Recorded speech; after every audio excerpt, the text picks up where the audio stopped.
Dear students, आज अपनी screen पर आप देख रहे होंगे हम जेके यूटी 2024 मैथ्स का ज़ड सीरीज़ वाला पेपर सॉल्व करने जा रहे हैं। और आपकी स्क्रीन पर सेक्शन ए का पहला क्वेश्चन इस तरह है, यानी नंबर 0.1011 फिर 0 फिर 3 टाइम्स 1 फिर 0 फिर 4 टाइम्स 1 फिर 0 कौन सा नंबर है। यानी हमें नंबर बताना है, इवन नंबर है, रेशनल नंबर है, इरेशनल है, नन ऑफ दीज है। एवन नंबर कोई बच्चा समझ लेगा, ज़ीरो पीछे आया है तो शायद एवन नंबर होगा, क्योंकि 2 से डिवाइड होता है ऐसे नंबर्स को जिनके पीछे ज़ीरो आता है, मगर ये ऐसा नंबर नहीं है, यानी एवन ये नहीं क्या। अब रेशनल और इरेशनल है हमारे पास ऑप्शन। रेशनल तो नहीं है, क्योंकि रेशनल नंबर टर्मिनेटिंग होता है या नॉन टर्मिनेटिंग रिपीटिंग। ये तो नॉन टर्मिनेटिंग है मगर रिपीटिंग नहीं है, तो इसका जो बेस्ट ऑप्शन है वो इरेशनल नंबर है। अब क्वेश्चन नंबर 2 आपकी स्क्रीन पर ये रहा। Question number 2, product of zeros of quadratic polynomial 4x² + 8x is.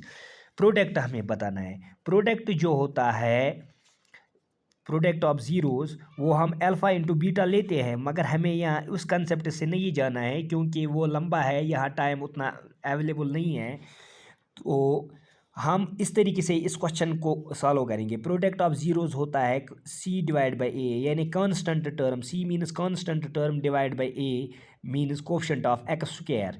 तो यहाँ अगर हम देखेंगे, यहाँ कांस्टेंट टर्म मिस है तो कांस्टेंट टर्म का वैल्यू यहाँ ज़ीरो रहेगा, यानी ये असल में 4x² + 8x प्लस हम ज़ीरो छोड़ सकते हैं। ये ए का काम करेगा, यहाँ पर ये बी का काम करेगा, और ये है सी, यानी कांस्टेंट टर्म यहाँ ज़ीरो है, एब्सेंट है तो ज़ीरो रहेगा। और कोफिशिएंट ऑफ x² का कोफिशिएंट यहाँ 4 है, यानी ए का वैल्यू 4 रहेगा। तो 0 डिवाइड बाई 4 डैट इज़ 0, यानी ऑप्शन नंबर बी इसका राइट ऑप्शन है, क्योंकि ऑप्शन नंबर बी हमारा 0 है। अब अगर सम ऑफ ज़ीरोज़ होता तो सम ऑफ ज़ीरोज़ होता है minus times coefficient of x divide by coefficient of x²। तब अगर सम ऑफ ज़ीरोज़ में ये क्वेश्चन आता तो -8 डिवाइड बाई 4 आता, फिर -8 डिवाइड बाई 4 सॉल्व करने के बाद -2 के बराबर आता। मैं सम की बात कर रहा हूँ, अगर क्वेश्चन सम पूछ रहा होगा। अब क्वेश्चन नेक्स्ट क्वेश्चन जो क्वेश्चन नंबर 3 आपकी स्क्रीन पर है, the pair of linear equations x + 2y - 4 = 0 and x + 4y - 12 = 0 और, यानी हमें ऑप्शन से देखना है कौन सा राइट ऑप्शन रहेगा। यानी क्वेश्चन हमें ग्राफ के मुतालिक पूछा गया है, यानी हमें बताना है इनका ग्राफ कैसे रहेगा। अगर हम पहली इक्वेशन को देखेंगे, यहाँ a1 का वैल्यू जो रहता है वो 1 है, यानी इसको हम 1x + 2y फिर -4 लिख सकते हैं। तो ये हमारा a1 वैल्यू है, और ये b1 और ये c1। इसी तरह दूसरी इक्वेशन में a2 का वैल्यू 2 है, और b2 का वैल्यू 4 है, और c2 का वैल्यू -12 है।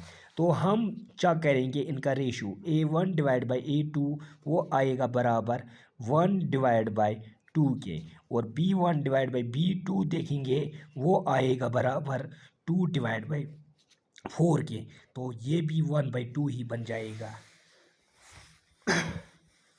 अब इसी तरह c1 डिवाइड बाई c2 का वैल्यू देखेंगे वो आएगा -4 डिवाइड बाई -12।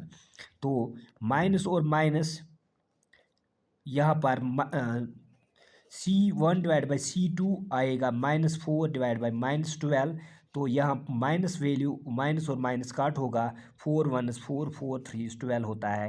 तो हम यहाँ देख पा रहे हैं जो a1 डिवाइड बाई a2 और b1 डिवाइड बाई b2 का रेशो ये सेम है, मगर ये इन दोनों का ratio c1 divide by c2 के बराबर नहीं आता है। हम जानते हैं जब a1 डिवाइड बाई a2 होता है b1 डिवाइड बाई b2 के बराबर, फिर नहीं होता है c1 डिवाइड बाई c2 के, तो हम कहते हैं तब रहता है नो सॉल्यूशन। और नो सॉल्यूशन जब होता है तब ग्राफ ऑफ इक्वेशंस होता है, ग्राफ ऑफ इक्वेशंस होता है पैरेलल। तो ग्राफ ऑफ इक्वेशंस तब पैरेलल होता है। फिर से मैं दोहरा लेता हूँ, जब A1/A2 होता है B1/B2 के बराबर नहीं होता है, फिर C1/C2 के बराबर, तब हम ग्राफ ऑफ इक्वेशंस कहते हैं। ग्राफ ऑफ इक्वेशंस पैरेलल रहेगा। और पैरेलल की ही बात, जब हम पैरेलल लाइन्स देखते हैं तो पैरेलल लाइन्स कहीं मीट नहीं होते हैं। तो जब ये मीट ही नहीं हो रहे हैं तो इसका मतलब ही यही हुआ कि इनका सोल्यूशन आपस में कॉमन कोई नहीं हो सकता। तो होप आपने ये पार्ट क्वेश्चन जो 3 था ये अच्छी तरह अंडरस्टैंड किया। तो इसका जो हमारा आंसर रहेगा वो पैरेलल रहेगा। अब ये भी यहाँ बता देता हूँ, अगर A1/A2 होता बराबर B1/B2, फिर होता बराबर C1/C2, तब इक्वेशंस का जो सोल्यूशन होता वो इन्फिनेटली मैनी होता, अगर ये तीनों के रेशियो आपस में बराबर होते और ग्राफ उस वक्त को इंसिडेंट रहता। इसी तरह अगर पहले दो का ही रेशियो यानी A1/A2 नहीं होगा B1/B2 के, तब इनका सोल्यूशन जो रहता है यूनिक रहता है और ग्राफ ऑफ लाइन्स एक पॉइंट पर इंटरसेक्ट होते हैं। अब क्वेश्चन नंबर 4 आपकी स्क्रीन पर ये रहा, और क्वेश्चन ये है, ये ट्रिग्नोमेट्री से लिया गया है। sin 2a 2 sin a के बराबर कब होगा, कब ये आपस में ट्रू है, किस वैल्यू पर ये ट्रू होंगे। बिल्कुल ये 0 पर ट्रू है। क्यों ये 0 पर ट्रू है, अगर हम sin 2a को लेंगे तो a का वैल्यू अगर हम पुट करेंगे 0 के बराबर, तो sin 2 × 0 जब हम देखेंगे वो sin 0 के बराबर रहेगा। sin 0 जो होता है 0 के बराबर। अब अगर इक्वेशन का RHS लेंगे, RHS, अब इक्वेशन का अगर लेंगे RHS का हिस्सा, RHS इसका 2 sin a है। तो यहाँ पर अगर हम लेंगे a का वैल्यू 0, तो 2 sin 0 होता है 0 के बराबर, 2 0 0 बनेगा। तो LHS और RHS का वैल्यू बराबर आ गया आपस में, मगर ये सिर्फ 0 पर बराबर आएगा। अगर हम बाकी ट्रिग्नोमेट्रिक एंगल्स लेंगे जो 35 45 या 30 लेते हैं, या 45 लेते हैं, या 60 लेते हैं, या 90 लेते हैं, इन वैल्यूज़ पर लेफ़्ट साइड यानी LHS और RHS आपस में बराबर नहीं रह सकता। यानी कि हम सीधा ये कहेंगे कि sin 2a is equal to 2 sin a only true for a equals to 0। अब नेक्स्ट क्वेश्चन नंबर 5 जो है ये AP से लिया गया है। AP का क्वेश्चन इस तरह है, हमें इस AP का जो है 11th टर्म बतानी है। AP की 11th टर्म क्या रहेगी।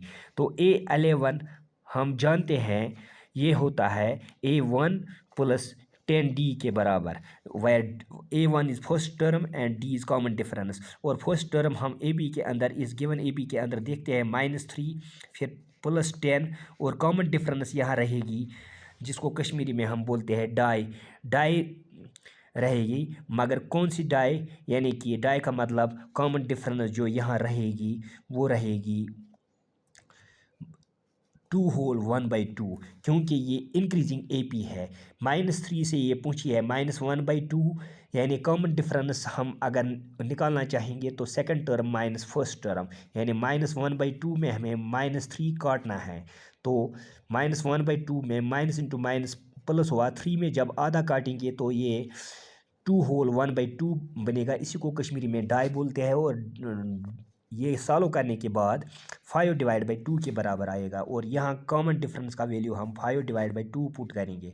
फिर 2 से काट सकते हैं, 2 1 2, 2 5 10, तो -3 + 5 5 25। तो 25 में 3 काटेंगे तो 22 रहेगा, यानी कि इसकी 11वीं टर्म होगी वो 22 होगी। यानी 11th term of given AP will be 22, यानी ऑप्शन बी इसका राइट ऑप्शन है। अब हम क्वेश्चन नंबर 6 की ओर आते हैं। क्वेश्चन नंबर 6 जो ज़ड सीरीज़ के पहले सेक्शन का है, the abscissa of any point. Abscissa बोलते हैं एक्स कोऑर्डिनेट का, एक्स कोऑर्डिनेट का दूसरा नाम है एब्सिसा। एक्स कोऑर्डिनेट क्या रहेगा, एक्स का वैल्यू क्या रहेगा वाई एक्सिस पर। और मैं यहाँ एक्सिस 2 बना लेता हूँ। यहाँ हम जानते हैं इस एक्स एक्सिस प्लेन ज्योमेट्री की बात हो रही है। ये 10th लेवल में हम सिर्फ प्लेन ज्योमेट्री की बात कर रहे हैं, यानी 2 डायमेंशनल एक्सिस की बात कर रहे हैं। अगर हम हायर में जाएंगे 11th 12th ऑनवर्ड्स, वहाँ हम 3D एक्सिस लेते हैं, 3 डायमेंशन, यानी वहाँ जेड का भी हम यूज़ करते हैं। अब यहाँ तो सिर्फ 2 डायमेंशनल ज्योमेट्री है, तो यहाँ पर हम एक्स और वाई ही लेंगे। और हमें बता रहा है क्वेश्चन कि एब्सिसा, यानी आप बता दीजिए एक्स का कोऑर्डिनेट वाई एक्सिस पर क्या रहेगा। जैसे अगर यह मैं मान लेता हूँ ये 5 है, ये असल में इसका असल वैल्यू है 0,5, क्योंकि यहाँ पर एब्सिसा का वैल्यू रहेगा या एक्स कोऑर्डिनेट का वैल्यू रहेगा वो 0 रहेगा। तो हम ऑप्शंस में देख पा रहे हैं, तो ऑप्शन बी 0 है, तो abscissa of any point on Y axis is 0। इसी तरह ordinate of any point on X axis is 0। अगर इसी तरह यहाँ पर हम कहीं 4 लेंगे, तो असल में ये 4,0, यानी यहाँ पर y का वैल्यू 0 रहेगा। इसी तरह y एक्सिस पर x का वैल्यू 0 रहेगा। अब नेक्स्ट क्वेश्चन ये रियल नंबर से लिया गया है। इससे पहले जो क्वेश्चन था ये कोऑर्डिनेट ज्योमेट्री का था। और क्वेश्चन 7 जो है, क्वेश्चन 7 रिलेट है रियल नंबर्स। जो पहला ही क्वेश्चन, पहली एक्सरसाइज है उसका जो क्वेश्चन नंबर 2 है, तो हमें एचसीएफ ऑफ 26 एंड 91 बताना है। अगर हम 26 को देखेंगे, 2 13 होता है 26, फिर 13 1 होता है 13, 91 को देखेंगे 7 13 होगा 91, और 13 1 13, तो इनके बीच में जो कॉमन फैक्टर रहता है, यानी हाईएस्ट कॉमन फैक्टर, वो 13 रहता है। तो HCF of 26 and 91 is 13। Hope आपने आज का लेक्चर अच्छी तरह समझ लिया होगा। नेक्स्ट लेक्चर में हम इससे आगे क्वेश्चन सॉल्व करेंगे। Thanks, have a nice day.